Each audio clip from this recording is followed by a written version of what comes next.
Hey Ryan, how's it going? So it's pretty late at night and I've made some comments on your paper. My computer's fixed, so I'll be able to send you the document.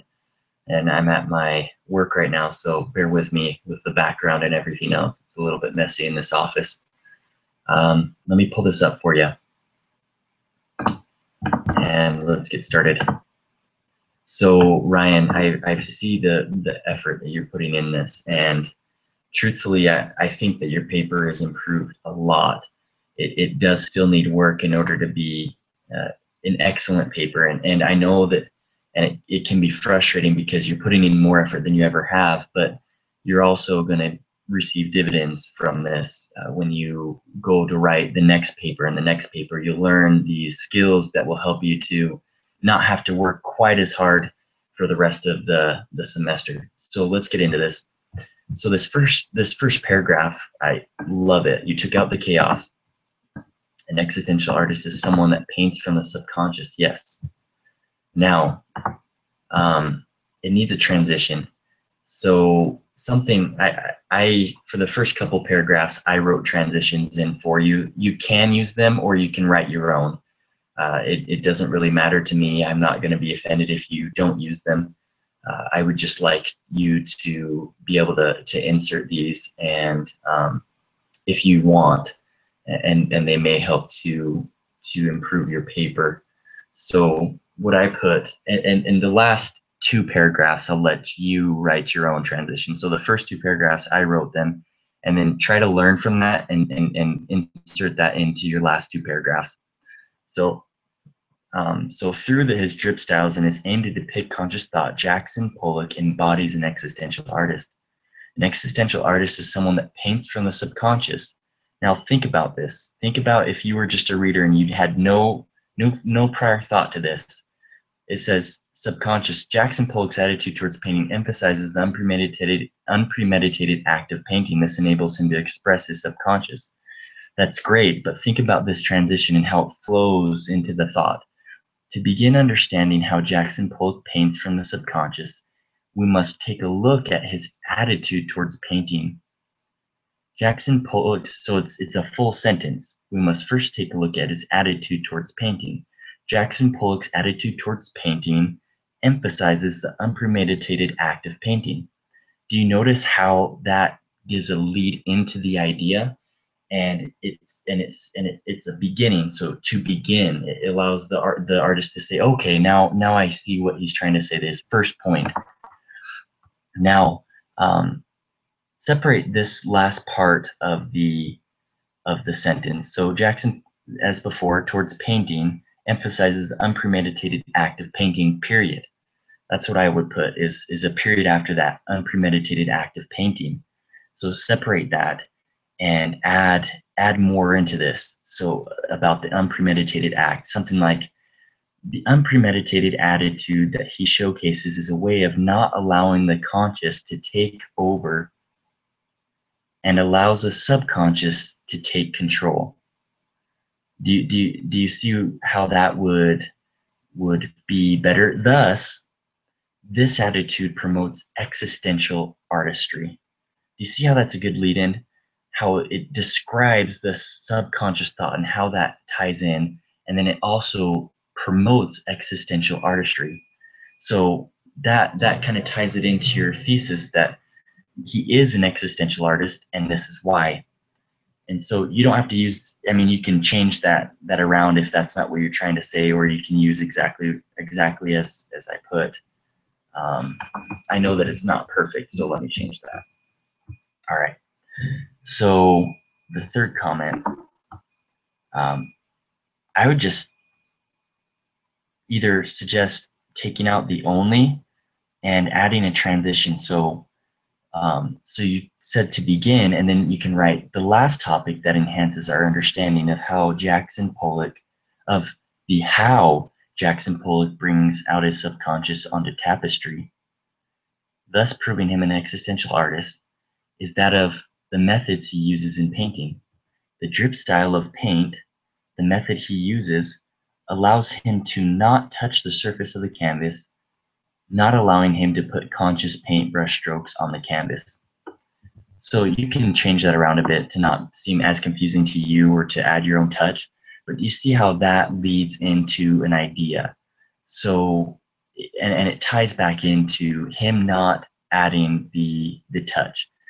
So instead of talking about how it causes the viewer to use their subconscious, more talk about how he uses his subconscious to place it onto the painting. Because your argument isn't that it causes others to see their own subconscious, it's that Pollock uses his subconscious to become an artist, and that's what causes him to be an existential artist. And that the drip style helps him in that process of using his subconscious thought. So there's that. And then I like this ending. Through Pollock's expression of subconscious and his effectiveness in the portrayal of the subconscious, Pollock is an existential artist. Perfect. All right. And then this next paragraph, the beginning, that last change that I put to him allowing the drip, him not touching the canvas, but allowing it to drip on the tapestry, really it ties into this next paragraph because you talk about that. So that's another reason to add that in. I would take out this sentence, again, through subconscious thought, Pollock reflects the existential viewpoint. I would just take that out. It doesn't really, it's just redundant. And I know that lots of these papers are redundant, but it's not necessary right now. It is necessary in the paper, but not right now. Okay, so transitions. Transitions. This is what you need work on now. Apart from the focus is the transitions. Those are the two main things that I see. So try to think of it as a flowing technique. It connects ideas. So you just finished talking about the drip stroke and how it yields subconscious art. Now transition something like this. This idea of drip style allowing Pollock to reflect the subconscious is made evident in Pollock's belief that dropped canvases eliminate all. So then all, and then you go into your idea. I added part of your idea in there, but see how that first transition helps to lead in. So this idea of drip style allowing Pollock to reflect the subconscious is made evident. And then we, in Pollock's belief that drip canvases eliminate all recognizable imagery, and that an act of painting is an act of self-realization. So remember, he said in class that don't use past, don't say painting was, say painting is an act of self-realization. All right, I didn't write that on my comments, but try to change that. And lastly, transition here. An example of the drops, I put drop, but drip style method found in the painting entitled Cathedral. Pollock uses this drip style to create shapes and colors that are not familiar to conscious thought.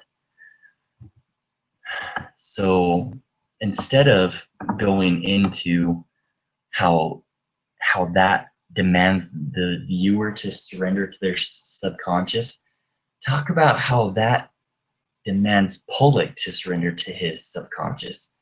How he used this method, and instead, just like you mentioned before, instead of touching the paint, he dripped it on, and he allowed from the beginning to the end the painting drip in his subconscious to guide his work. So talk about that instead of how that demands the consciousness of the reader, of the person who's viewing this. And then I like this, drip style is an action through which he created existential art. Perfect. So think about all that I've talked about, how you can take out the chaos in this paragraph. Truthfully, I don't know how that transitions into action without thought, the unpremeditated action of painting, how the chaotic thought ties into that. I would just take that out. If you think that it's necessary, change it, or add more about how that unpremeditated thought really allows his subconscious to take control, and how the number 27, it doesn't have these recognizable shapes, and if he was consciously, painting this painting, it would be more recognizable. He would have thought about every technique that he was using, everything that he was putting into the painting, instead of just allowing it to take over. And so you can talk about how during the number 27 he used this, and how it's not recognizable to us, and that's a demonstration of it being part of his subconscious, that it's not recognizable. And because it isn't, uh, no conscious thought would create something like that. Does that make sense? But add transitions too. So go off of what I wrote before and think about those transitioning thoughts. And then lastly, this final part, I would take it out and change it. Summarize all of the ideas that you go over in the paper. Don't add any new material such as the large and complex and chaotic. Add in stuff that you've talked about in the paper. Talk about how talk about how just the subconscious is taken out in Pollux. Just summarize all of the ideas that you've been through and restate your thesis statement that he is an existential artist, but change it a little bit near the end, and such as like, thus we see that he is, all of these evidences discussed within this paper demonstrate once again that he is an existential artist, and that's the end.